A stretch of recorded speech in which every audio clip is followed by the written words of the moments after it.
Hola tout le monde, on se retrouve aujourd'hui pour une nouvelle vidéo, encore sur Magic Key. Oui, bon, la dernière vidéo elle date il y a 2 semaines, on va dire que ça passe. Pourquoi je voulais revenir sur Magic Key? Parce que c'est un des seuls decks globalement qui m'amuse un peu dans la méta. Parce que je suis pas trop fan des Pierre Fabec là, comme dirait l'autre, de AMP, tout ça, je suis pas plus fan que ça. Et ce deck et SS, globalement c'est les seuls decks qui m'amusent bien. Alors peut-être je ferai un SS dans pas longtemps. Mais là, j'ai testé une nouvelle version de ce deck parce que là, il y a 2 semaines, j'ai fait une version mais vraiment basée que sur l'archétype Magic et j'ai fait plein d'erreurs et tout. Par exemple, j'avais mis Crystalwyn, mais Crystalwyn, on peut pas l'invoquer. Et j'avais aussi mis la. Comment elle s'appelle? La sorcière X64 qui se met au-dessus d'un X63 2 pour faire Zeus, mais je pouvais pas, il y a que des X64. Du coup, j'ai fait quelques erreurs comme ça et finalement, le deck était pas si fort que ça et tout. Bon, je le précise dans la vidéo qu'il a plein de défauts, hein. Et du coup, j'ai essayé de trouver une version. J'ai vu plein de gens qui jouaient avec Alkifibrax, la loupe Alkifibrax. Du coup, je me suis dit, bon, on va tenter ça, hein. On va commencer tout de suite par le deck. Bon, là, en Magic, on va que jouer toute cette partie-là. D'ailleurs, attendez. Tac, il y a un petit problème dans ma decklist. Je viens de capter pourquoi Dag il est là. Voilà. Globalement, en Magic, ouais, on va que jouer ça, ça suffit. Pour eux qui connaissent pas vite fait, bah en gros, lui s'il a invoqué rituellement, vous pouvez aller tuto n'importe quelle carte Magic depuis votre deck, ce qui est fort. Lui, il peut annuler des effets d'un monstre qui a le même attribut qu'un monstre que tu as dans le cimetière. Et s'il a envoyé au cimetière, tu peux tuto un monstre Magic depuis ton deck. La piège, ça, il y a que moi qui la joue, j'ai l'impression, mais moi je l'aime bien. Ça permet d'avoir un tour 2, parce que c'est compliqué d'avoir un tour 2 avec ce deck. Tu peux cibler un monstre normal ou un monstre Magic dans ton cimetière, tu le récupères à la main, et juste après, si tu veux, tu peux faire soit une fusion, soit une rituel. Voilà, c'est cool. Ça, c'est la carte, c'est la piège principale du deck. Vous pouvez annuler une magie piège si vous contrôlez un monstre rituel Magic ou un monstre de Stradec Magic. Et vous pouvez changer les attributs de tous les monstres sur du terrain adverse. Et du coup, bah, par exemple, si vous jouez contre ça là, bah, vous dites oh, bah, il peut plus invoquer de monstre de Estradec, vu que tout demande du feu chez Salah, quoi. Et il y a quoi d'autre? Ah oui, bah, ça peut combo avec tout le deck, par exemple, avec la rituelle. Bah, s'il active un de ces monstres, un monstre haut, je dis au pif, et vous n'avez pas de monstre haut dans le cimetière, c'est pas grave, vous dites bah, ténèbres, et hop, c'est bon, c'est annulé, quoi. La carte est vraiment cool. Bah, du coup, 3 fois le monstre normal. On en a besoin pour avec Die tout le bordel, voilà. 3 Magic Maftil, lui dit vous pouvez que faire des vous pouvez que faire des Xyz et des synchros Magic Eye avec lui. Si vous contrôlez un monstre Magic Eye, vous pouvez le révéler depuis votre main. Et à un moment dans la game, votre tour, vous pouvez refaire une norme d'un monstre Magic Eye. Et lui, s'il a invoqué norme, vous pouvez reborn un monstre normal ou un monstre Magic Eye depuis votre cimetière en position de défense. Du coup, ça peut donner accès à la Synchro 8, la Xyz, à Oxyz, plein de trucs, ça permet de se relancer. Il est vraiment cool. 3 fois le terrain dès que vous l'activez, vous pouvez tuto un monstre Magic Eye et après vous pouvez aller tuto un Magic Eye Mafti, ça là. Et après vous renvoyez une carte depuis votre main en dessous du deck. Du coup ça permet de tuto, c'est cool. Du coup terraforming parce qu'on a besoin du terrain. 2 Mafti, pas 3 parce que dans le decklist par exemple j'avais 3 et en fait c'était trop. 2 ça suffit. En gros elle permet de faire des fusions Magic Eye depuis les Stradec ou des rituels Magic Eye. Si le niveau est plus, voilà, une rituel. Et si vous contrôlez un monstre normal, vous pouvez utiliser un monstre normal depuis votre cimetière, depuis votre deck, comme truc. Et du coup c'est pour ça aussi je joue Gamma parce qu'on peut utiliser lui. Du coup là voilà, ça suffit amplement comme dans la structure du truc Magic Eye. Maintenant on va passer aux decks aux cartes qui font marcher un peu le deck. Du coup Die. Die imprévu qui permet d'invoquer spécialement un monstre normal depuis votre deck si vous contrôlez aucun monstre. Bah du coup c'est fort quoi. Ça c'est vraiment fort. Un robot bureau pour la combo Alki et Pet Fantôme là, le méga Pet Fantôme là. 2 méga fantômes Beast Coldwing. Pourquoi 2? Parce que le problème c'est que si vous en jouez que un, bah, si vous l'avez en main, bah vous pouvez pas faire la loupe. En vrai le meilleur c'est de jouer en x1 mais j'ai fait des tests et ça m'est déjà arrivé, bah je l'ai en main. Et du coup bah je peux pas faire la loupe vu qu'il faut que j'invoque depuis le deck avec lui. Du coup c'est chiant quoi. Du coup 2 c'est. Je préfère 2 même si c'est chiant quoi. Les magies de rituel. En gros, elle, pour eux qui connaissent pas, elle est assez récente. En gros, elle dit si vous pouvez utiliser un monstre normal depuis votre main et après invoquer depuis le deck rituellement, mais pendant la prochaine end phase, il est renvoyé dans le deck. Bah, du coup, globalement, c'est vous avez elle, vous avez ça en main, ça. Bah, vous pouvez invoquer lui. Ah, c'est cool, c'est cool quoi. Et elle dit vous pouvez utiliser un monstre normal ou plusieurs monstres normales si le niveau est égal au monstre rituel que vous avez dans la main. Du coup, vous pouvez utiliser des monstres normales depuis le deck, quoi. Ce qui est cool. Ce qui permet, bah, comme dit, si vous avez ça en main, bah, vous pouvez utiliser un des monstres là, c'est toujours cool. Manju, alors, on peut jouer Diviner. Je pense même peut-être Diviner c'est mieux. Ça dépend des choix. Bon, en fait, moi je voulais faire une version un peu plus budget, comme ça, pour un peu jouer dans la vraie vie. Et j'ai pas les moyens de jouer Diviner, je vais être honnête. Du coup, Manju, ça fait très bien le taf. Dès qu'il invoque énorme ou flip, vous pouvez tuto soit un monstre rituel, soit une magie rituelle. Et par contre, ça, vous pouvez pas la tuto, c'est pas considéré comme une magie rituelle, ça peut chiant. Vous allez tuto une des deux, soit un des monstres, voilà, c'est toujours cool. Fusion Instant, qui est un peu une carte de tricheur qui permet d'invoquer lui, hyper facilement. Deux monstres normales. Bon, en vrai, on peut peut-être les enlever, mais bon, j'ai préféré les mettre, comme ça fait plus de monstres normales dans le deck et tout. Et en gros, pourquoi lui et pourquoi lui?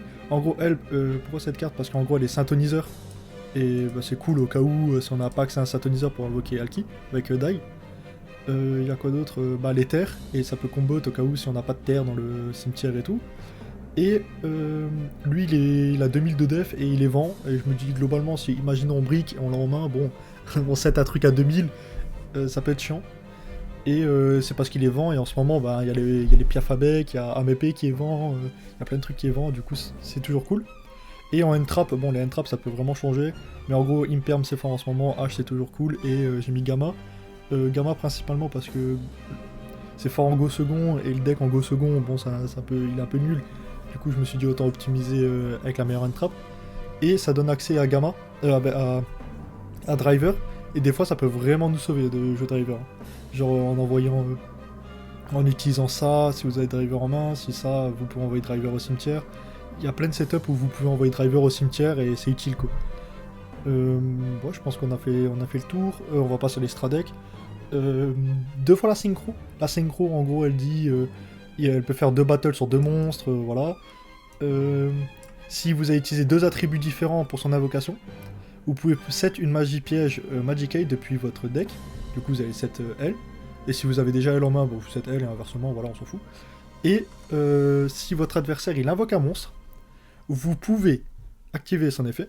Et en gros, détruisez le monstre. Vous pouvez détruire le monstre si le monstre est d'un même attribut que d'un monstre que vous avez dans le cimetière. Voilà, c'est pour ça on a mis les vents, tout ça, même lumière. Voilà. Par contre, c'est que les monstres normales ou les monstres Magic Aid, en gros, que vous avez dans le cimetière. Est-ce que j'ai bien compris dans mes souvenirs? Nanana.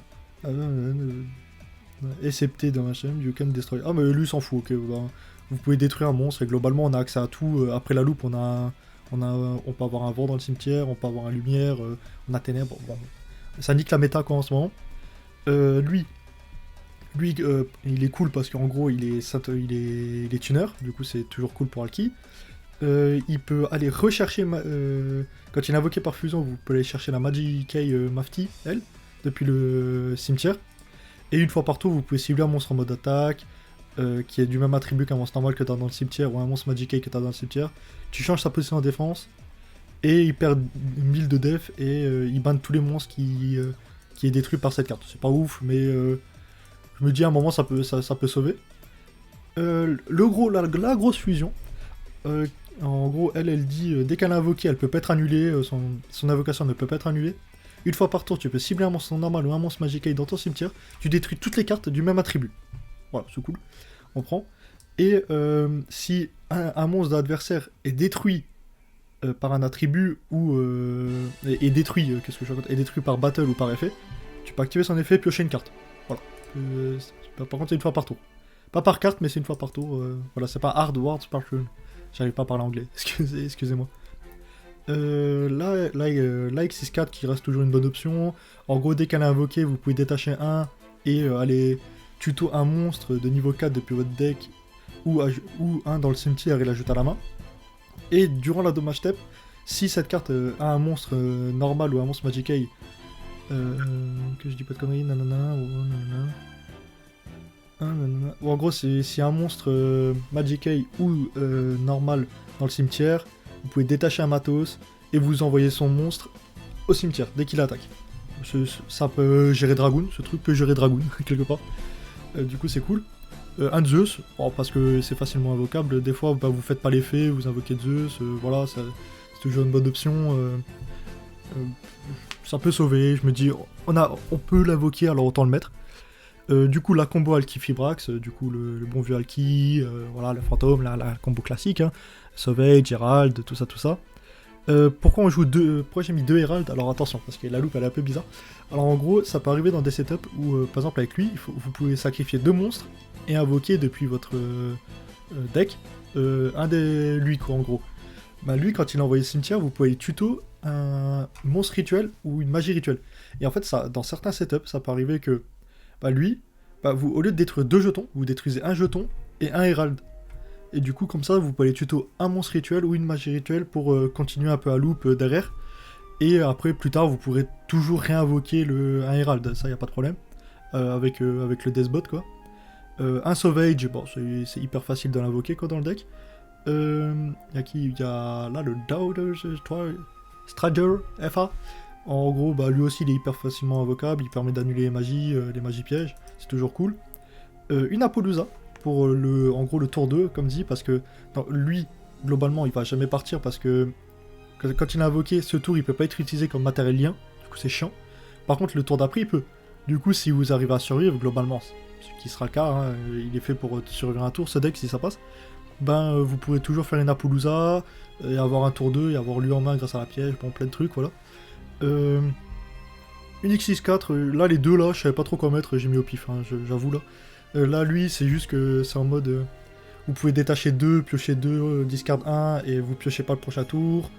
Vous pouvez spé depuis le cimetière, mais vous n'avez pas de main phase au prochain tour. Et vous pouvez skip et doubler l'attaque d'un monstre, voilà. Mais vous n'avez pas de battle le prochain tour. Et... excusez-moi. C'est juste que je me suis dit, ça peut rester cool, mais genre, si vraiment on brique et tout... Bon, il y a mon frère qui a débarqué à l'improviste, là. C'est juste que ça reste une option. Je me dis, si on peut brick, on peut toujours l'invoquer, piocher 2, essayer de... Si on est un peu dans la merde, hop, reborn, tant pis si on n'a pas de main phase au prochain tour, voilà, ça peut rester une bonne option. Après, globalement, toutes les X64 du jeu sont jouables dans ce deck, quoi. Et en dernier, j'ai mis lui. Alors lui, vraiment, il jouait n'importe laquelle, hein, c'est pour ça que j'ai mis les X68 à côté. C'est juste que je me dis, souvent on se retrouve dans des setups où on a lui sur le terrain et lui. Et je me dis, en vrai, une X68, ça peut toujours sauver. Et je savais pas trop laquelle mettre, alors on peut mettre elle qui permet de faire un Abyss Dweller. Il y a Dingirsu, il y a plein de cartes à mettre. Même lui, c'est peut-être le meilleur à mettre, hein, globalement le numéro 38. C'est juste que voilà, je voulais m'amuser, j'ai mis lui et qui permet de faire des OTK sortis nulle part. Et je pense que ça sera tout pour l'Extra Deck. On passe au side. Alors dans le side, j'ai que mis en gros le side, c'est pas un side, mais c'est juste des cartes en gros d'options. Le deck, ben, jouez Arcane Bee hein, globalement parce que vous finissez avec globalement 2 machines, mais ça dérange pas de dégager elle, un dragon, un démon, non un tonnerre. Vous invoquez un démon qui invoque un guerrier. Après ça donne accès à un serpent de mer. Bon voilà, Arcane Bee, vous inquiétez pas, le deck il tourne autour, il s'en bat les couilles quoi globalement. Profitez. Là j'ai mis d'autres monstres normales. Je pense que c'est utile de mettre dans ce deck, dans le side, de quelques monstres normales d'autres types, d'autres attributs plutôt. Comme ça, vous pouvez... Par exemple, vous jouez contre par une 16, j'ai au pif, vous dégagez ça, vous mettez ça. Vous jouez contre ça là, vous dégagez ça, vous mettez ça, voilà, bon. Plein d'options. Et en dernier, vous pouvez aussi jouer ce truc là. Oula. J'ai vraiment des problèmes de gorge aujourd'hui. En gros, c'est fusion instant, mais vous pouvez que invoquer des monstres qui n'ont pas d'effet fusion. Et du coup, ça permet d'avoir accès à plein de trucs. Si vous voulez pas jouer avec eux deux, bah, vous mettez ça. Ça reste des options. Hein. Mais à la base, je voulais jouer avec. Mais j'avais quand même envie de mettre la place pour les hand trap. Même si vraiment je suis chaud, en vrai, j'enlève E2, je mets Veiler en plus. Mais Le deck, il peut pas se permettre de jouer 12 end trap vraiment, je pense. À part si vraiment vous chattez tout le temps et vous avez jamais lu en main, bah vous dégagez ça, et vous mettez un Veiler ou une connerie, voilà, ça passe aussi. Mais voilà, j'espère que la vidéo vous a plu, voilà, je pense qu'on a fait le tour. Je pense que je vais arrêter avec Magic Eye un peu maintenant. Là, je vais passer sur d'autres decks, peut-être refaire un Salah ou un SS. Un truc à la con, je vais voir qu'est-ce que je peux faire. Bah, j'espère que ça vous a plu, voilà, comme dit, comme toujours, ça c'est ma version, mais vous pouvez jouer ce que vous voulez, hein. Et j'ai toujours cette autre version là qui est un peu plus bizarre, qui joue autour de rien du tout, voilà. Mais après voilà, j'espère que ça vous a plu. Bah, laissez un pouce bleu si ça vous a plu, laissez un pouce rouge si ça vous a pas plu, laissez rien si vous en foutez comme d'hab. Je vous dis tchuss, à une prochaine vidéo, ciao.